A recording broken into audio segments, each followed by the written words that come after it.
Hello and welcome to the latest episode of Damien's Midweek Markets, the show where I talk about what's been going on in investment markets and what to look out for in the days and weeks ahead. Now, we've had a couple of week break from the markets, and that's partly because we had two shortened trading weeks because of Easter. Now, let's catch up with what's been going on.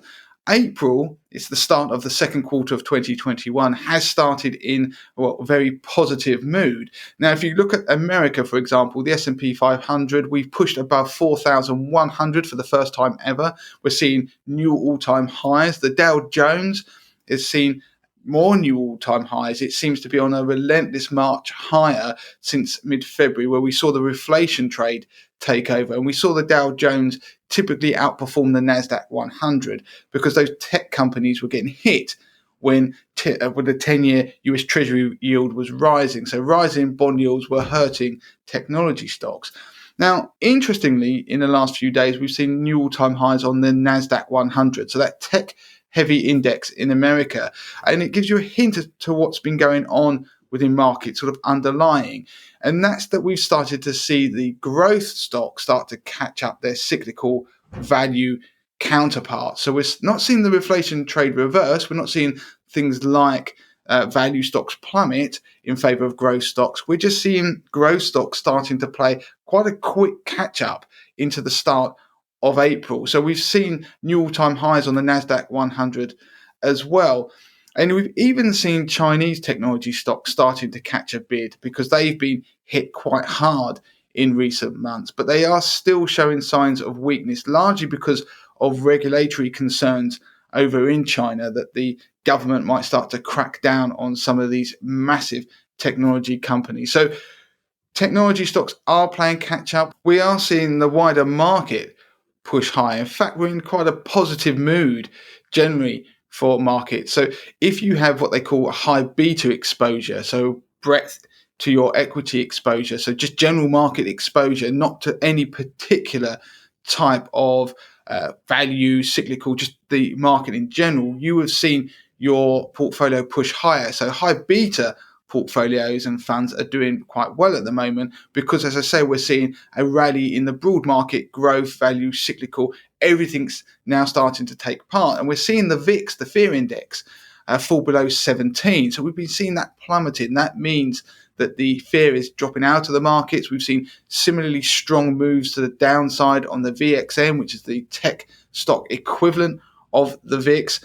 And the yield, the 10-year US Treasury yield, has started to pull back. It's down towards about 1.63%. We're seeing similar moves in the gilt market and other government bond markets. So when yields have started to fall, that's meant that bond markets have stabilized. And it means that's really what's given growth stocks the boost that they needed in the last sort of week or so. So keep an eye on that 10-year US Treasury yield. Like I say, it's down to around about 1.63%. We were up as high as 1.77 in recent weeks. We're at a 3-week low at the moment. So keep an eye on what happens out on the days and weeks ahead. One thing to note that although we've had some relative calm in markets in the last week or so, we've had really low volume, which means that there hasn't been as much trading as there would be normally. And we were having sort of record low days, day after day after day, particularly in US markets. It's almost if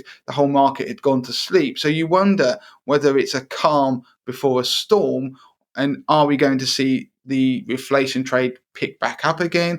Are we going to see people grow more concerned with things like COVID? We have seen rising numbers, but more importantly, we've seen the Johnson & Johnson vaccine news, whereby certain markets, that's America, the EU, have paused the use of the Johnson & Johnson vaccine. And when that was announced yesterday, we saw all those stay-at-home stocks, so that's the things like Amazon, all those growth stocks, technology stocks from last year that did so well, rally yesterday. It'd be interesting to see what happens in the next couple of days, whether that continues or whether that is just a bit of a counter rally or counter trend to the long-standing trend we've seen since February of this reflation trade. But like I say, things have taken a bit of a pause in that regard, but markets are definitely still pushing higher, and there's optimism out there. Now, we're in a Goldilocks scenario. That's what's really happened. We've got Inflation isn't too hot, but it's not too cold. We've had growth that's not too hot, not too cold.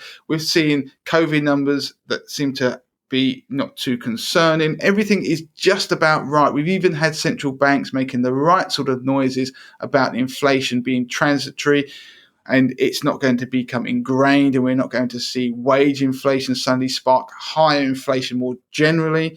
So the market likes things how they are. That can't last forever. So at some point, something is likely to give, and we'll be interested to see whether that is to the downside or the upside for equity markets. But right now, everything's in a very positive mood. And maybe we shouldn't be surprised that April has started so well, because if you go back over the last 20 years, April is actually the strongest month for UK stocks. But we also see a similar pattern in US stocks too. So that is it for this week on Damien's Midweek Markets. As ever, you can contact me via Twitter, money to the masses with the number 2, email damien@moneytothemasses.com, and of course you can find us on Instagram and you can find us on Facebook, and don't forget to subscribe to our YouTube channel.